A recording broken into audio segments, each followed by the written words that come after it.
Hello everyone, in this video I'm going to show you how to clear all chats on WhatsApp. So for you to be able to clear all your chat history on WhatsApp, here is how you can get it done. Then you open your WhatsApp.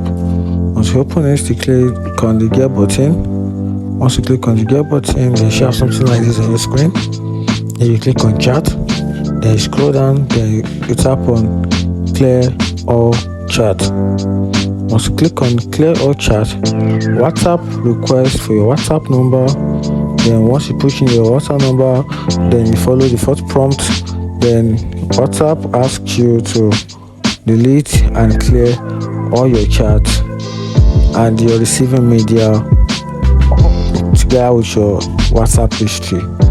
Once you do that, then all chat will be clear, and that's it. Find this video helpful, like and subscribe for more. Thank you.